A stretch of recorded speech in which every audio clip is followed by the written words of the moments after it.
Zaman boleh berganti, teknologi boleh terus tumbuh ya. Semua serba cepat, tapi originalitas tetap harus dijaga gitu. Oke. Kita semua tahu perkembangan teknologi begitu cepatnya. Ya, kalau di Ungu sih selama ini teknologi itu selalu diposisikan sebagai alat bantu, dan sampai pada waktunya dia itu berubah, ya kita lihat lagi nanti jadinya kayak apa. Bukan sekarang aja, emang dari zaman dulu pun seperti itu. Sifat musik itu seperti itu. Satu lagi ngetop funk, semua funk, ngikutin Funky Kopral. Lagi oh enggak ya.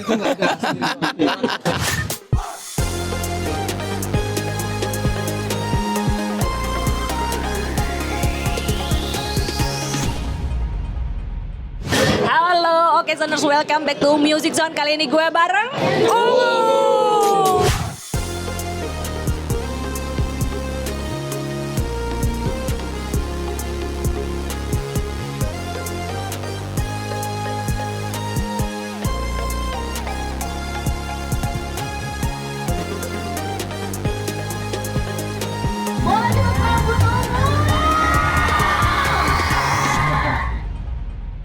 Oke, gimana tadi performance-nya? Seru? Asik, seru. Gitu kan. Dan aku ngelihat tadi fansnya itu bukan, ini nggak mau bilang ibu-ibu juga sih, kayak segala usia ada semua di situ kan. Segala usia ya. Segala usia, dari yang Gen Z, lebar kayak gitu. Oke, mau ngobrol tentang lagu barunya Ungu dulu ini yang berjudul Pulang Padamu. Pulang Padamu. Mungkin bisa diceritain nggak sih makna dari lagu ini bertema Lebaran juga sebenarnya kan? Sebenarnya lagu ini bercerita tentang perjalanan religius seseorang. Di grup ini atau? Bisa juga, kayak gue pribadi juga, gue menulis karena emang pernah merasakan seperti itu gitu loh. Jadi ya masing-masing setiap manusia pernah punya lembaran hitamnya lah, dan kembali menemukan titik terang. Itu disimbolkan dengan kata-kata pulang padamu. Oke. Kenapa tahun ini pengennya comeback dengan lagu religi? Sebenarnya kalau comeback sih enggak, kita masih produk kreatif kita masih ada di channel YouTube, masih ada studio sessionnya Ungu yang waktu yang dinanti. Terus habis itu ini bertepatan aja pas bulan Ramadan aja kita. Spesial, kayaknya kewajiban kita. Update. Oh, update YouTube-nya maksudnya. Kayaknya sudah menjadi kewajiban kita lah buat ngeluarin album religi di setiap tahunnya gitu. Insya Allah kalau dikasih kesempatan. Oke, ngomongin soal industri musik saat ini gitu kan. Kalau dulu mungkin banyak artis yang berlomba-lomba untuk masuk label. Tapi kalau ngeliat sekarang tuh kan platform digital tuh udah semakin luas ya. Mungkin cover lagu lalu terkenal lalu bisa bikin lagu.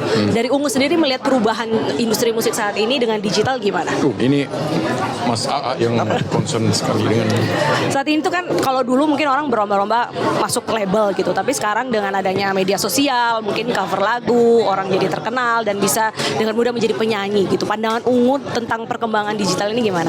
Itu pertanyaan yang sama juga dari kita sendiri ya. Kita juga nanya kok bisa kayak gini ya, cepet banget kayaknya gitu loh.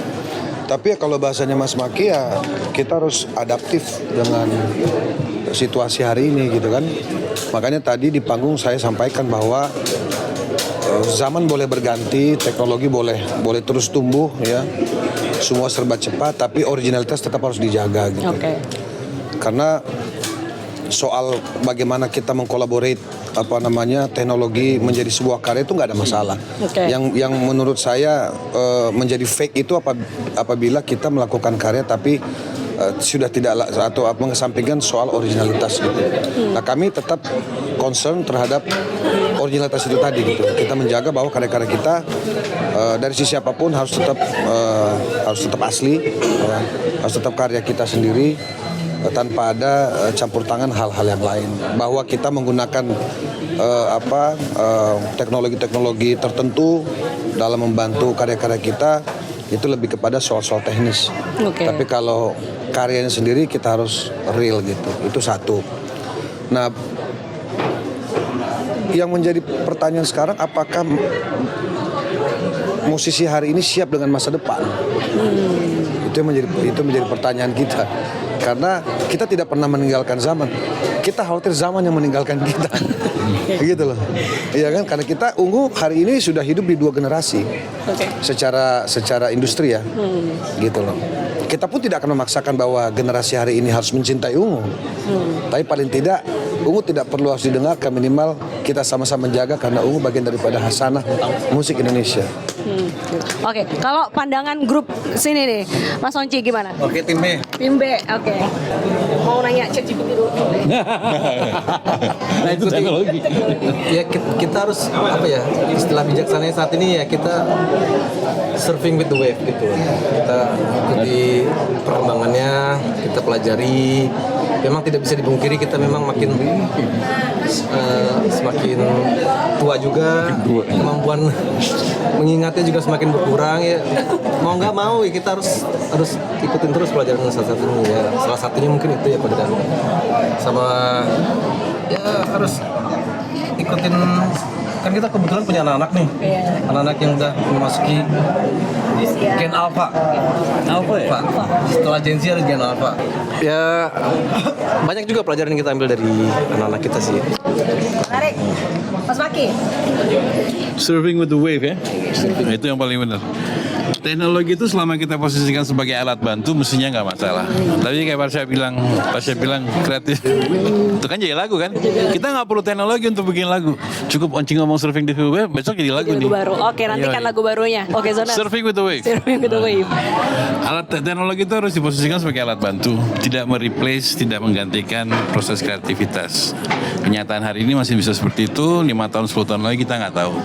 Apakah nanti kreativitas AI bisa melampaui manusia? Itu suatu kemungkinan yang pasti bisa harus dipertimbangkan. Cuman ya istilahnya orang tua, kita seberangi jembatan itu, kalau pada saatnya kita sampai ke jembatan itu, kita belum sampai ke jembatan itu, jadi nggak usah dipikirin dulu gitu loh. Tapi ya kreativitas manusia sampai hari ini belum bisa digantikan oleh algoritma teknologi ya. Tapi ya kita semua tahu perkembangan teknologi begitu cepatnya. Ya kalau di Ungu sih selama ini teknologi itu selalu diposisikan sebagai alat bantu, dan sampai pada waktunya dia itu berubah ya kita lihat lagi nanti jadinya kayak apa. Kalau dari Ungu sendiri, apakah dalam produksi musik ini ada kecenderungan untuk harus relevan dengan taste-nya Gen Z atau tetap dengan warnanya? Suka nggak suka, kita memang selalu mencoba untuk bersahabat dengan pasar ya. Tapi tadi kayak Pasha bilang, pasar kita udah mungkin 3 generasi kali sekarang. Dan buat kita mendengarkan selera pasar yang sekarang kan sebenarnya input yang baru juga.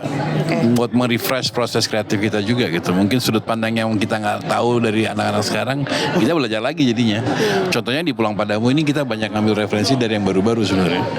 Jadi ya di kita sih proses belajar terus menerus, jadi mudah-mudahan tetap relevan itu aja.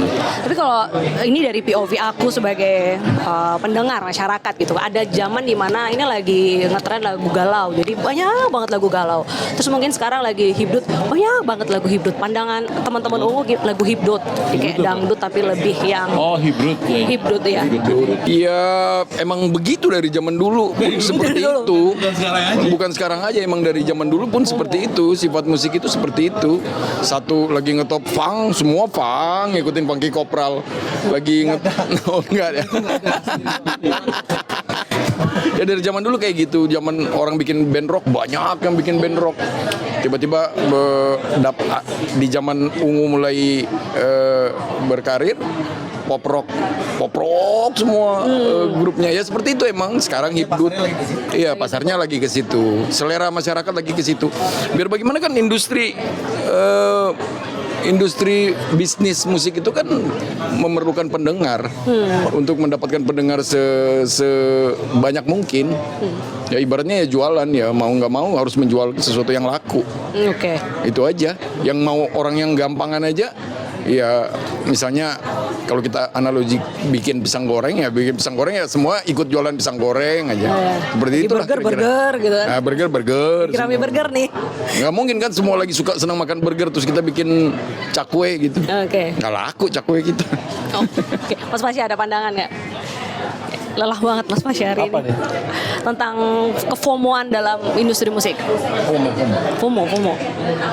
Jadi saya kan selalu katakan, apapun bentuk industri hari ini, apapun kiblat industri hari ini, pada akhirnya kan kita semua juga harus adaptif gitu. Cuman memang kadang-kadang ada egosentris dari musisi-musisi yang senior lah kayak kita-kita ini. Kita nggak mungkin kemudian seolah-olah Pasya Punten agak deket. karena ada tadi yang kamu bilang band A, band B, band C yang kemudian menjadi titik fokus pendengar teman-teman Gen Z ataupun Gen Alpha hari ini, terus kita kemudian berusaha untuk menyerupai mereka juga nggak perlu juga gitu loh. Kita tetap dengan warna kita. Itulah pentingnya band itu eksis tidak hanya dengan dari sisi performa personilnya, tetapi juga dari kekaryaannya gitu loh, yang punya warna tersendiri seperti Ungu.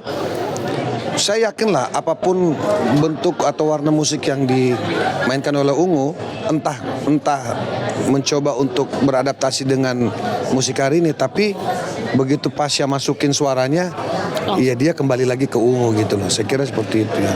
Oke, Mas Roman. Saya kira udah lengkap lah jawaban kita tuh, nggak perlu lagi. Itu tadi aku diliatin soalnya. Enggak, udah lengkap itu. Udah mewakili semua.